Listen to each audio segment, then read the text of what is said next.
I'm at work doing this on the lunch break. Got like a couple of minutes to myself right now, thinking about this a lot. So I had a dream, I don't even remember when, but it was about the mark of the beast. And in it, I had a dream that I was in this big long line in front of this big square building that looked a lot like Solomon's Temple, but it looked really fake.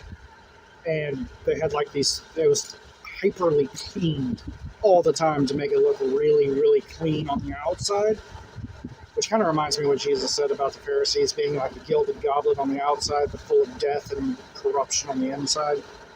And I'm like in this line with people, and all I see are like the backs of their heads, and they're all looking forward. And I'm sitting there thinking to myself, how did I get here? And I guess I know this dream's from God, because it's when I ask that, it's like I got a response saying, oh, you want to know how you got here? Okay, and the dream rewinds. Yeah, the dream rewinds. And I'm in my parents' house in the den, well, living room, dining room, and I'm walking towards the door. And I open the door, and there's this lady in pink, kind of looks like a lady who goes to church in a pink jacket, a pink skirt. And she's hunched over like a vulture, kind of all hunched over. And she has a fake churchy tone that people use all the time. That, hello, we are here to talk to you about the mark. And this really overly happy, fake way. And I slam the door. I'm just like, I ain't dealing with that. And I go to walk away, and then I'm back in line with everybody, and I'm like, no, seriously, how did I get here? And dream rewinds again, and I'm walking to the door. Except this time when I open it, I get this feeling of like me and that lady have had this conversation like five times, I think. I think this is like the fifth time. We had it 4 times before. This is the 5th time. And I open the door, and as soon as I open the door, there's 2 men with her that reach in, grab me, throw me in the back of a truck. And the lady's driving the truck, and she's like, I try to be nice. I really try to be nice. And she's pissed, like really angry. And I'm just like, okay, whatever, this is happening. And I'm back, get out of the van, and I'm in line. And I'm standing there in line going, okay, that makes sense. So I'm in line to basically get the mark of the beast. And I'm not really thinking anything, which I honestly find is really weird. Like, there's no thoughts going through my head. It's just I'm in line. And I see a black flame pop up to my left. And this person rises up out of that flame, dressed up in a black suit with a black hat, really short hat. And he's all dressed all fancy, but it's all black. It's black on black on black on black. And he slides up to me, and he's like, brother, would you like to receive the mark? In this real Southern Baptist kind of way. And I look at him like he's crazy, and I'm like, no. And he looks at me like, you ruined it. We can't do something fun out of today. So, those same 2 men who grabbed me and pulled me into the van suddenly pop up on either side of me, and they both grab an arm, like right up here, like hand here, hand here, hand here, hand here. And they pick me up off the ground, and I'm like trying to point my toes to kind of touch the ground. I can't even do that. Like, I am off the ground. They pick me up and haul me away, and I'm just like, okay, this is happening. And they throw me down on a tree stump. And like my head's sitting up there, and like, I've played Skyrim enough to know where this is going. And guy's sharpening an axe, and they have like this thing that looks kind of like a mouse, but it's like that big. Like, it's really small, and they have a button press, and I can't move. I don't know how it works, but they're holding it down, and I can't move. And I can like move my head a little bit, like side to side, but I can't. I don't have the willpower to get up and move. So the guy's sharpening his axe, and he's like giddy, happy, sadistically happy. And for some odd reason, I'm at peace with this. Like, I'm like, cool, I get to be a martyr for the faith. I get to die for God, like God died for me. Oh, to suffer like Jesus had. It's great. And I'm like, I'm going to go see my daughter. I'm going to go to heaven. This is great. some odd reason I realized that my daughter like was raptured out, but I wasn't in the stream. And I'm like excited. I'm like, yeah, let's go. And all of a sudden, the two men like start walking backwards. Like they start walking backwards. Like a normal person would walk forward, they're walking backwards. And I stand up of my own free will and start walking backwards. Dream rewinds. I'm back in line. And I hear these words, sometime later. And I'm like, oh, okay, so this is happening further on. Okay, these systems established, more people are signed up for it, more people in line. And I look over to my left, and there's a stage. Now, the false prophet comes up, and I understand the guy in black was supposedly a representation of the false prophet. And he's all like getting the crowd hype and everything. There's like confetti and other stuff, dancing girls and stuff, dressed very not modestly. And so they're kind of using sex and all the tricks to kind of try and push this. And I think they even have a couple of celebrities come up and be like, oh, yes, I got the mark. And I think they use the term mark of salvation. They don't call it the mark of the beast. They call it like a mark of salvation, which Jesus is your only salvation. So the guy slides up to me. The false prophet slides up to me. He's like, brother, do you want to go get the mark? And I'm like, no. Again, he looks upset. Dream rewinds again. I'm back in line again. And it's darker outside. I think it was like the same time of day, because like the first time I went there, it was like bright. It was like middle of the day. And this time it's dark. And they have like a bigger stage, more people. They have the old school Hollywood camera crane things that move up and down. They have people with headsets on. They have earpieces. Like, it is a show at this point. Like, it is a huge Hollywood production of the false prophet coming out and trying to sell the mark of the beast. Like, they got confetti. They got dancing girls. They have fireworks. He's getting a crowd hype, and people are going woo, and I'm going woo, and I'm like, why am I doing that? Like, woo, why am I doing that? Woo, why am I doing that? But he has a way of, like, the way he talks, it's very manipulative to the point to where you don't even realize you're getting manipulated. Like, it's so honey, sugar, sweet, fake, to where it's like even strong Christians would be like, oh yeah, wait a minute. And then you'd have kind of that check in your spirit, like, wait a minute, something's wrong. And he's very persuasive. And he slides up to me. Third time. I mean, like, big Hollywood production, have people like, oh, okay, check mark, people count down, time, it's all timed, it's all moving fluidly, it's all just this show to get you to take the mark. And I'm standing in line, and he slides up to me, and he's just like, brother, don't you want to take the mark? And I don't know why. Have no idea why, still to this day. I felt anger well up inside of me from the soles of my feet up to my chest like I have never felt before, and I screamed at him, no! And like the whole dream just kind of unravels, but I'm still asleep. And I had Jesus pop up to me, and he just does this. Just this motion. And I'm like, so I roll my hand over, and I'm wearing like this black glove on my left hand in the dream. And there's like this symbol that is glowing through the leather glove. It's going to be bioluminescent. It's going to be almost electronic. It looked like you can't cover it up no matter what you do. And I saw the symbol on my hand, which I don't understand it, because it wasn't like 3 6s in a row. It was one that looked kind of like a cursive I, if you took the I out and you had just the dot, but it was like kind of weirdly shaped. It's like it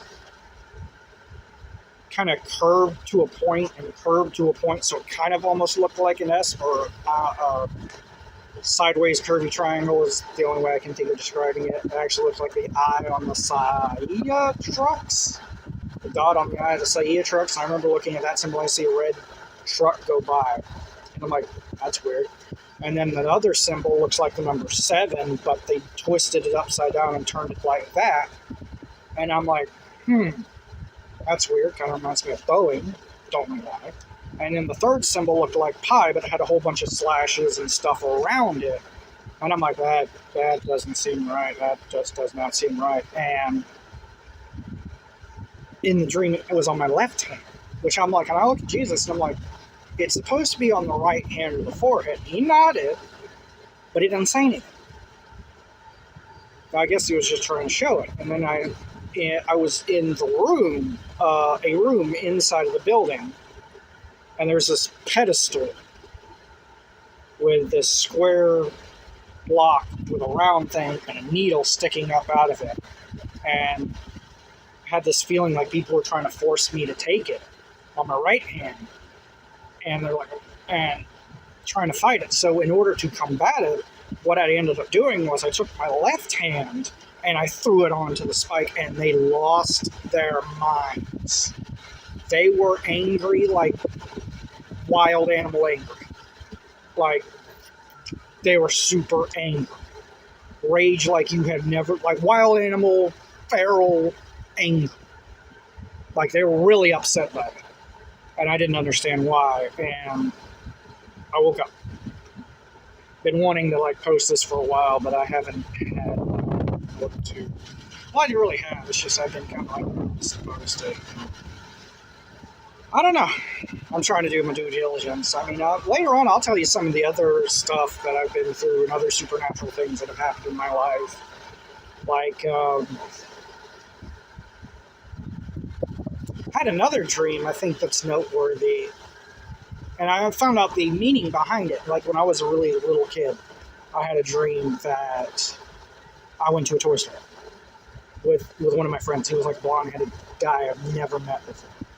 But he was my friend. Supposedly he was my friend. And we go to this toy store, and I'm walking around the aisles, and he's like super excited. He's like a kid in a toy store. Like, charting around aisles and stuff, and I'm just kind of walking through it. Now, the weird thing about this place is it's a square building, but in the center of the building is like a half desk and another half desk behind that. So it's like almost like a circular desk in the middle, and has like aisles down it and stuff. And one side of the toy store is like black, pitch black, like nothing, like space black. And this kid's just running around it, and he's like, "Oh, look at this, look at that!" And I'm like, I see Power Ranger toys and a bunch of stuff that I grew up with as a kid and wanted as a kid. And I'm like, it's cool, it's nice, it's neat, you know, it's kind of pretty. And I'm kind of lackadaisical, but, you know, I don't care. This kid's like really excited. And he goes down one aisle, and it kind of has a wall this way. He goes down this aisle, and he goes left. And so I'm like right behind him. I'm a little ways behind him now. I look at the guy who's standing behind the counter who looks like the war doctor from Doctor Who. But older, a lot older. And I had turned the same way he did, but I stopped. Like at the end, the aisle end. That's like right there. You know how you have an aisle, and then you have an end cap, and then you have another aisle behind that. I stopped at the end cap, and I don't even remember what's on the end cap. And I'm like, huh. And I turn the corner, it's dark. Like, there's another aisle, and then there's just darkness. And I'm just like, that doesn't hold me or anything. You know, that doesn't hold me sway. So I turn around, and I look at the old man. The old man, I guess in a way, beckons for me to come to him. But I'm like, the aisle, and then I'm like, right in front of him, speed of thought. And he's like, find anything you're looking for? And I'm like, no, not really. I mean, most of this stuff doesn't interest me anyway. He's like, oh, really? How about, and he has this list of like 5 people's names on it that like one of them was a girl's handwriting because it was very pretty and very flowy. Maybe other people have had this dream too. I don't know. But I'm going to throw it out there. And I think there were like 5 names, 5 or 6 names on it. And there was like a silver pen with like a golden clip and a golden circle on it. It was like a ballpoint pen.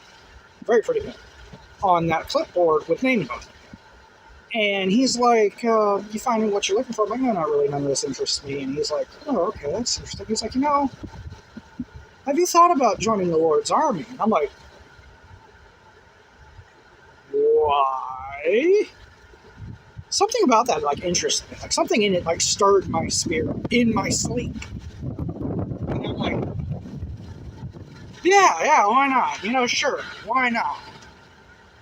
And he grabs the clipboard and holds it up, and he's like, here, just sign here. And I grab the clipboard and I have the pen, and I'm like, is this going to cost me anything? I just say really kind of cautiously, I'm like, this isn't going to cost my soul. And he's like, no, it's not going to cost yours. You can keep that. Or no, he said, no, it's not going to cost yours. Okay, so I signed my name. And he hands me a hanger with plastic over it. And I understood there was a uniform underneath it. And the weirdest thing is that uniform kept changing. Like I saw like a Neapolitan era of French suit.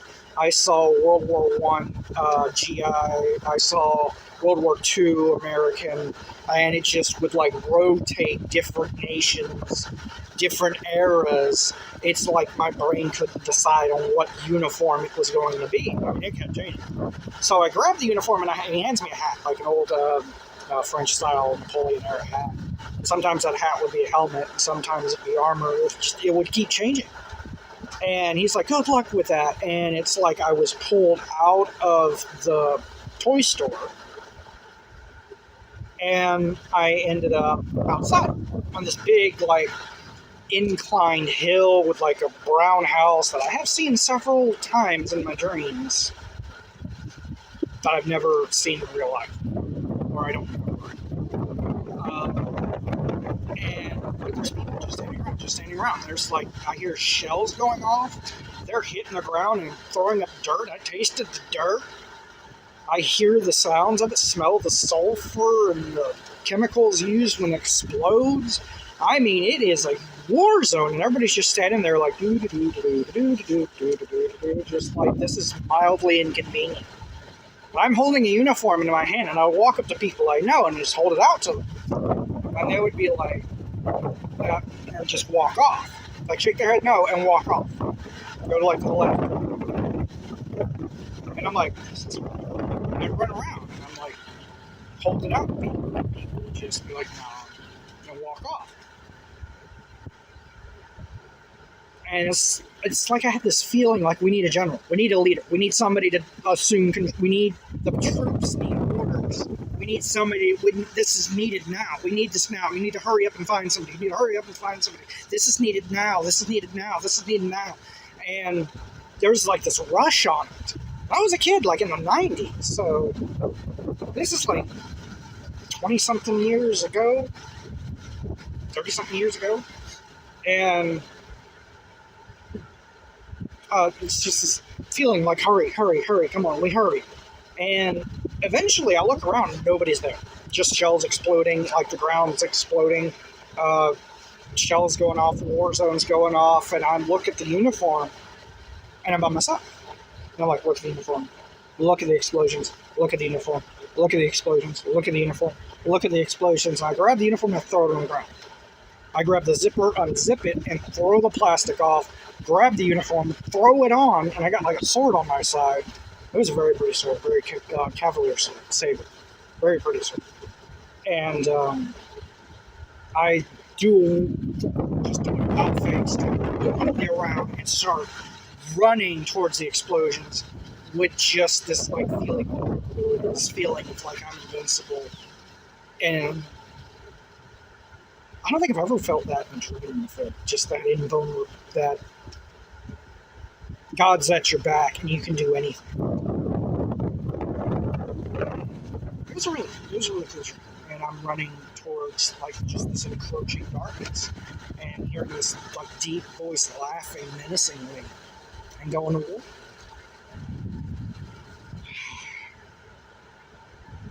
I was actually listening to Perry Stone. They were talking about we need generals. And it's like it clicked. I had a dream. I was handed a general's uniform. And We got to engage in more spiritual battles. I mean, we got war with flesh and blood. We war against principalities and powers. The world's getting darker and darker, and it's almost like the gate's been blown open and the watchmen are asleep. I don't know, I'm just a dude. There's nothing special about me, I'm just a dude. I got like several other stories I could tell you, but I'm probably going to get back to work and stuff. But I'll post some other stuff later. That'll be fun. That'll be longer stuff too, because I mean, I'll tell you about the time that God made an appointment for me, and I wasn't going to miss it. Really kind of knocked down all the doors in my life and saved me. But that's a story for another time, so I don't know.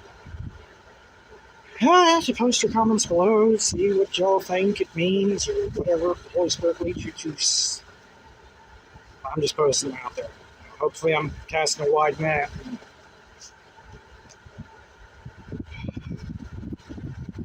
We need generals. We need generals to train the other generals to be generals. I feel compelled to say this, but we're at war, soldier. We're at war. We've been at war for a very long time. It started way back in the old days whenever they decided to take God out of everything. And ever since then, there's been this just cultural push to push God out. We say God bless America, but we don't bless God back. We treat God like a car wash. I'll get to it around and again, whenever I get so filthy that I can't stand myself. Or can't be seen caught dead in that car.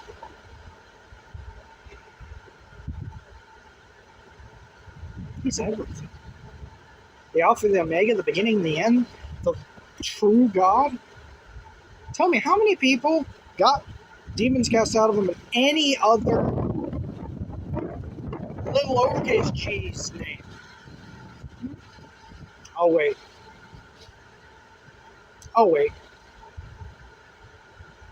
How many people got miraculously healed any other way? Oh, wait. How many people had a life-changing event with God and their life changed? Too many. I'm going to start preaching here in a minute.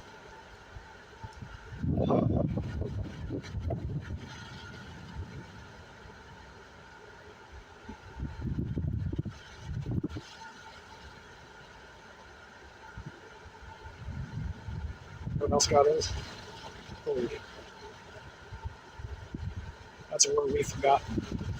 Holy, sanctified, set apart. We need to start being more reverent towards it.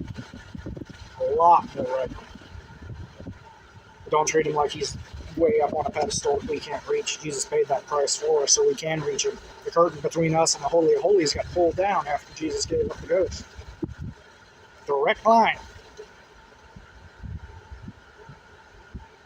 Repent of your sins. Call on Jesus. Turn away from your wicked ways. I mean, that's basically the bulk of what Jesus teaches. Repent,